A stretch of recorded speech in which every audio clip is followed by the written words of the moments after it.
Hello everyone. Thanks for joining me today here. My name is Pranam Lashkari and I'm a software engineer at Collabora Productivity.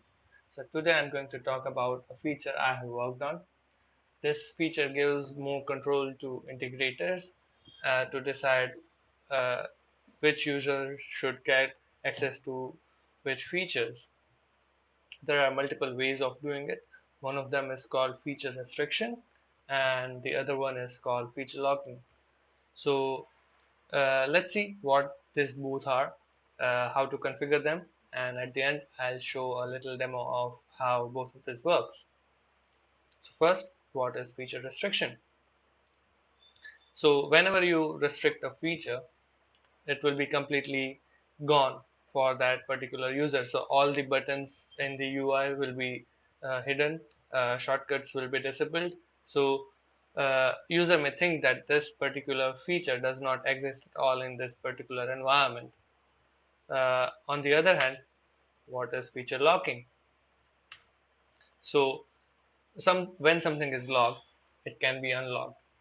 So whenever user tries to access that particular feature, he will be shown a pop-up saying he needs to unlock this feature and how to unlock it, and uh, integrator can put any details they want. They can display the benefits of unlocking that particular feature.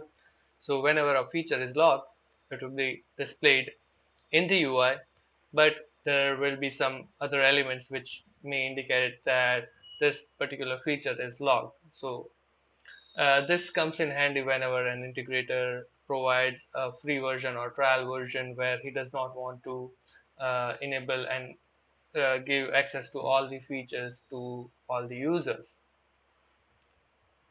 How to configure them?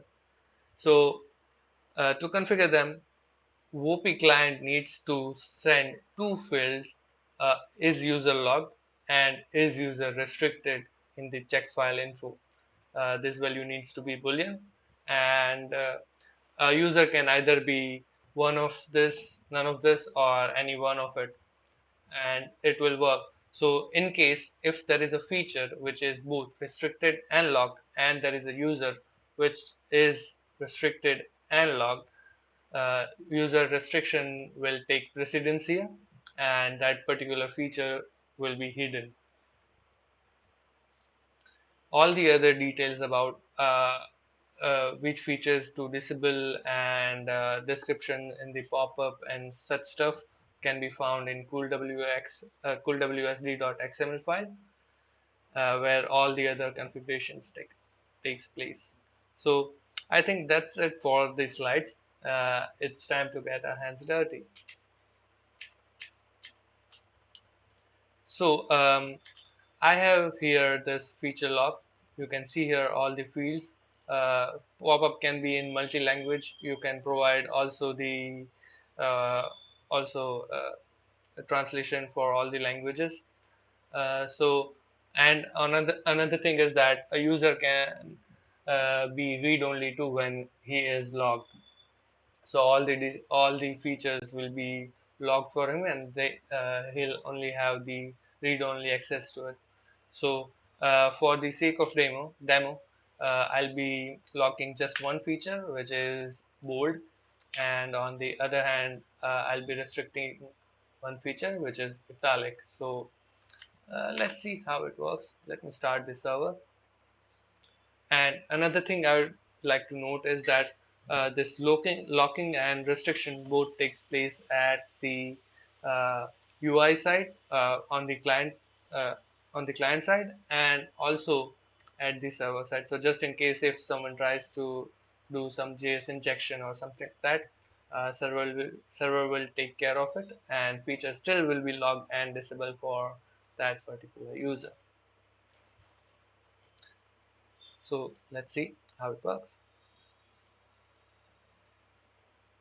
So you can see here, usually in this area you find three buttons: bold, italic, and underline. You can see there is no italic at all, and bold is disabled, something like this. You can see a padlock there with cute animation. When you hover over it, it shows unlocking animation. Similarly, you can see same thing in the sidebar.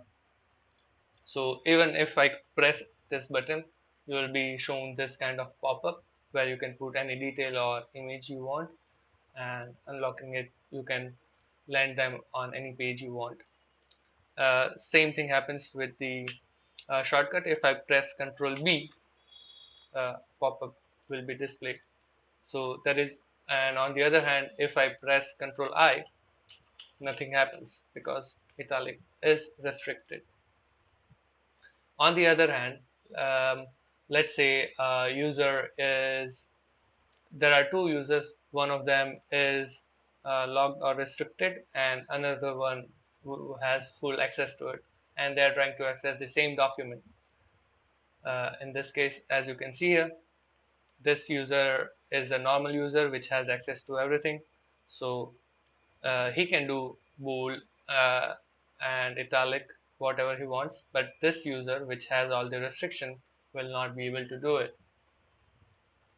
So I think that's it for the demo, and thanks for joining my presentation. That's it. Have a good day. Bye bye.